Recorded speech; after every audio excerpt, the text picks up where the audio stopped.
What's going on, guys? So in the past, every Monday, Wednesday, and Friday, the video that I would produce was called Top 5 Tech and Gaming News Stories. Well, that is going to change a little bit. We're still going to be hitting you Monday, Wednesday, and Friday, but I made the decision to drop the top 5 part of the title to keep this explanation nice and short. I find that by forcing myself to find at least 5 news stories for each one of these episodes, I wind up shoehorning some news stories in that maybe aren't really worth talking about. I don't really have a lot to say about. So instead, the videos are going to be called News Radar, and it could be 2 stories, 3 stories, 5 stories, 6 stories, just whatever is appropriate for that day. It's just going to be the stories that I think are worth talking about and that I have actually something to say about them. So with that said, this is my news radar for Monday, October 12th.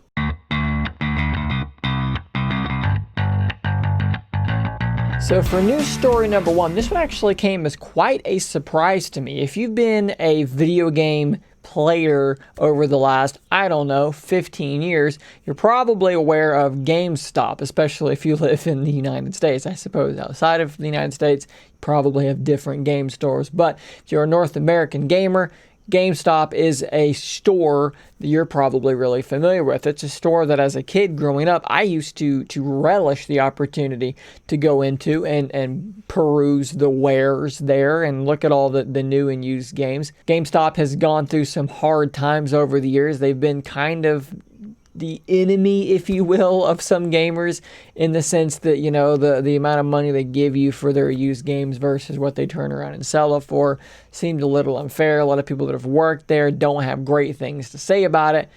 Well, they were not doing so hot in the current climate, the current economy, the way that video games work now. Fewer and fewer people are buying hard copies of games, which means fewer and fewer people are trading those games in at places like GameStop. They've tried to get in on the digital side of things. I believe they actually published a few video games many years ago now, trying to find ways to diversify and to survive, which is what you have to do in a capitalist market. You have to either adapt or die. Well, shockingly, what has happened here is GameStop has partnered up with Microsoft. Now, the instinct you may have here is, well, is GameStop just going to be a Xbox store, basically, a Microsoft store?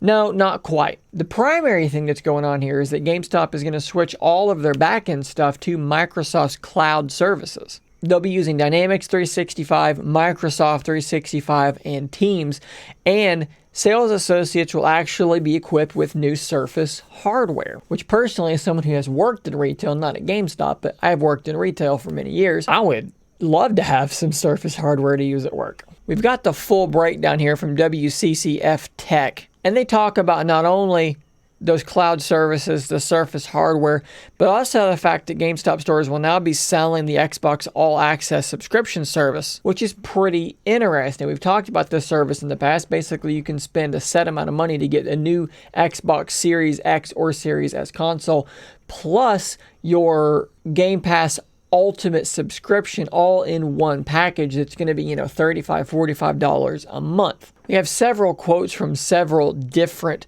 chief officers, financial officers, VPs, so forth and so on. Phil Spencer says, for many years, GameStop has been a strong go-to market partner for our gaming products, and we are excited about continuing and evolving the relationship for the launch of the Xbox Series X and S. GameStop's extensive store base focus on digital transformation in an omni-channel environment, and expert gamer associates remain an important part of our gaming ecosystem, and we're pleased to elevate our partnership. Now, you factor in the information that Microsoft has closed their retail stores. This is a fairly interesting way for them to kind of get a foothold back in the retail world. Now, we don't know exactly what this is going to mean. Really, are we going to be seeing GameStop stores pushing more Xbox and Microsoft hardware? Are we going to start seeing Surface products being sold in GameStop?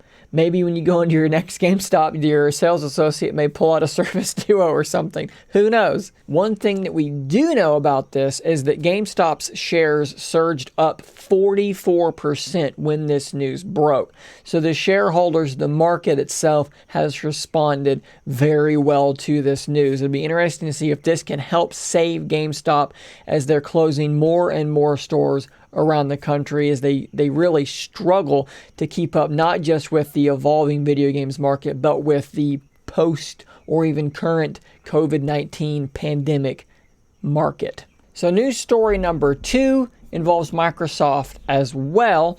So speaking about Microsoft's Xbox Game Pass Ultimate streaming service, obviously we've talked in the past about how this service is not currently available on iOS. Apple has taken the stance that for every game that is in that service, they would require that to be submitted as its own app. So they would have to basically, each game in the streaming service would need its own app, its own container that then Microsoft, or Apple I should say, could then review before placing it into their store.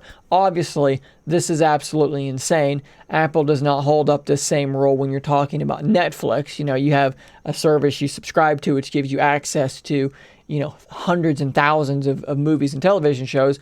Xbox has a service you subscribe to that gives you access to hundreds of video games. I don't know how this is any different. I don't know why Apple wants to play with different rules with different people, but nonetheless, this is the rule that they put forth for Microsoft, which Microsoft obviously didn't decide to follow. There's no feasible way for them to actually make containers for each game in xCloud streaming service and then submit each of those individually to Apple. That's crazy. So luckily, Amazon announced a service called Luna, which is their own game streaming service set to rival xCloud and Stadia, which I nearly forgot the name of. And they announced that they would be compatible with iOS. A lot of people were like, wow, how are they going to work on iOS when Apple's not letting anybody put their streaming services like Stadia as well on iOS? Well, Amazon says, doesn't matter. We don't need an app. We're going to run it in a web browser. Now, whether or not Microsoft already had this idea and was working on it, or they saw Luna and thought, oh man, that would work just fine. Either way, it's what they're going to be doing. Ultimately, if they can get xCloud streaming to just work in a browser, which is something that Stadia is actually already capable of, Luna is already capable of, there's nothing that Apple can really do about that. So Business Insider writes, Spencer has publicly stated he's determined to offer Game Pass to Apple users, told employees the company is exploring getting iPhone and iPad devices through their browser. Later on Thursday, The Verge reported that the same meeting, Spencer said that streaming with Game Pass would come to Windows 10 PCs next year as well, which is something I would also love to see. Now, it stands to be known if it's going to be done through a web browser or through an app. But if they can get it to work through a web browser on iOS, theoretically they could get it to work through a web browser on any device. And as long as that works well, I don't see why that's not just your solution, because then at that point, whatever device you have, whether it's your iPhone, your Android phone, your laptop, your computer, anywhere you go, that $15 a month is going to give you access to that 100-plus game library that you have there available to you. Kind of a crazy story that Apple is forcing these companies to find these crazy workarounds in order to get their content out on iOS. But hey, they're not going to be stopped. It's going to happen whether Apple wants it to or not.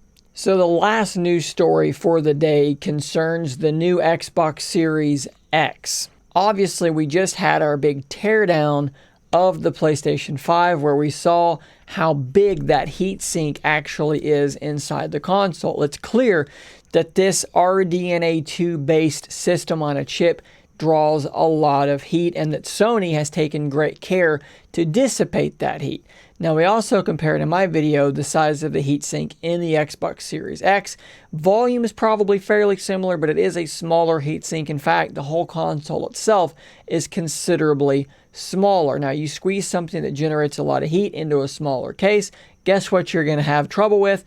It's dissipating heat. For anyone that can remember the Xbox 360, we all remember the red ring of death fiasco that went on for years, where if I'm not mistaken, if memory serves, the thermal paste between that CPU and its heatsink would dry up over time and it would develop basically a gap where that thermal conductivity would break down, so heat would no longer be able to move from the CPU to the heatsink to be dissipated well enough, and that would cause the system to overheat, shut down, red ring of death, game over. This article on Lad Bible goes a little bit more in depth here. We're getting reports from some early access users, some members of the media who have their hands on the Xbox Series X. Ken Bogard joking the console would save you money on your heating bills. Jeff Bakalar commenting that the Xbox Series X was quite hot even in standby mode. A video that they posted showed what appeared to be him being burned on the hand when he took out the expandable storage card out of the back of the console. Now, this is quite concerning. It's a little disconcerting to hear about this system being this hot. These people know what game systems are generally like. They know what is hot and what is not. The fact that they're commenting that, hey, this thing is getting quite warm, is this enough to get you a little bit concerned about this thing's longevity? I don't know. Well, luckily, Microsoft does have a response to this. They said, the console will output system heat out of the exhaust just as any other console will. Our engineering team confirmed that the heat leaving the console is not significantly different than the Xbox One X. He says, this matches my experience at home, quiet, fast, and impressive power for the size. But it's not like the person tweeting that tweet doesn't have a dog in the fight here. They're working for Microsoft. What are they going to do? Come out and say, yeah, it's pretty hot, but hey, you could like warm your tea on it or something. Luckily, we do have some other members of the media like Tom Warren from The Verge and The Guardian's Keith Stewart that they mentioned, both talking about how their experience wasn't that it got super hot. They felt like it was being a little bit exaggerated. So hopefully that's the case. We do not need another red ring of death fiasco. Maybe this Xbox will glow red out of the top grill if it overheats and dies. At the end of the day, Microsoft has very likely learned from their mistakes with the Xbox 360. We've not had any issues after that with overheating in Xbox devices, so probably don't get super freaked out about this, but something to watch before you maybe run out and buy the system. Let's just make sure everything's good here. That's what reviews are there for. So guys, that's all the news I have for you today. Be sure to check back every Monday, Wednesday, and Friday for my news radar. And until next time, stay nerdy, my friends. If you enjoy my content, please consider becoming a Scary If Literal member. You'll get access to a whole bunch of emoticons to use with live streams and a shout out on an upcoming video. Thanks as always for your continued support.